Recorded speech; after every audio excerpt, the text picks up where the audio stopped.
নমস্কার বন্ধুরা, ধীরা কুকিং ব্লগসে সবাইকে স্বাগত। আজকে আপনাদের কই মাছের একটা রেসিপি করে দেখাবো। দেখেই বুঝতে পাচ্ছেন আজকে আমরা কই মাছের তেল কই করব।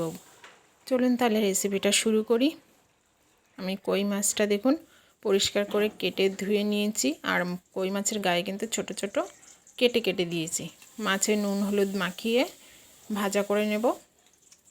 যেহেতু অনেক বড় বড় কই মাছ, সেই জন্য কই মাছের গাগুলো একটু কেটে কেটে দিয়েছি। এর ভেতরে নুন হলুদ খুব ভালোভাবে চলে যাবে আর খেতেও ভালো লাগবে। নুন হলুদ মাখানো হয়ে গেছে। কড়াইতে দিয়ে দিলাম পরিমাণ মতো সরিষার তেল, আর রান্নাটা অবশ্যই সরিষার তেলে করতে হবে। আর যেহেতু তেল কই, তেলের পরিমাণটা একটু বেশি লাগবে, আমি প্রথম থেকেই বেশিটা দিয়ে দিয়েছি। এরপরে কিন্তু আমি আর কোনো তেল ইউজ করব না। মাছগুলো লালচে করে ভাজা করে নিতে হবে।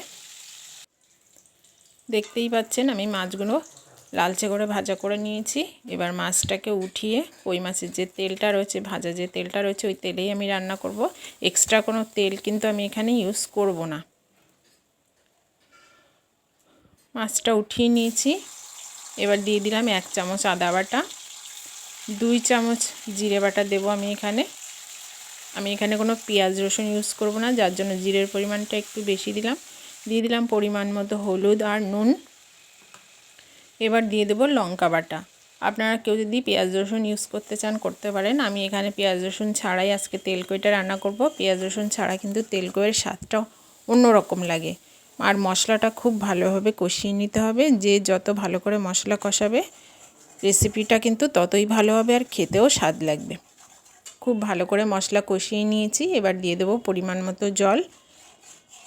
ঝোলটা খুব ভালো করে ফুটিয়ে নেব, তারপরে আমি মাছগুলো দেবো। এর ভেতরে দিয়ে দেবো গোটা গরম মশলা। আপনারা কিন্তু এই গরম মশলাটা তেলের ওপরেও দিতে পারেন, বা আমি যেভাবে দিয়েছি এভাবেও দিতে পারেন। তরকারির ঝোলটা খুব ভালোভাবে ফুটে গেছে। এবার আমি ভেজে রাখা মাছগুলো দিয়ে দেবো।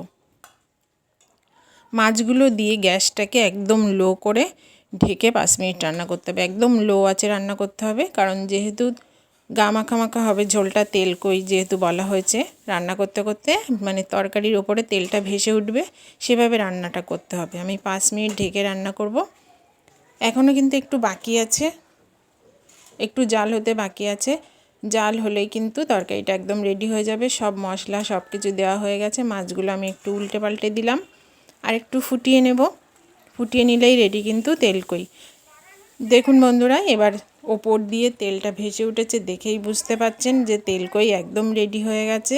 খুবই কম তেল মশলায় আপনাদের অল্প সময়ে এই তেল কই রেসিপিটা আমি দেখিয়ে দিলাম। আর রেসিপিটা কেমন লাগলো অবশ্যই কিন্তু আপনারা আমাকে জানাবেন।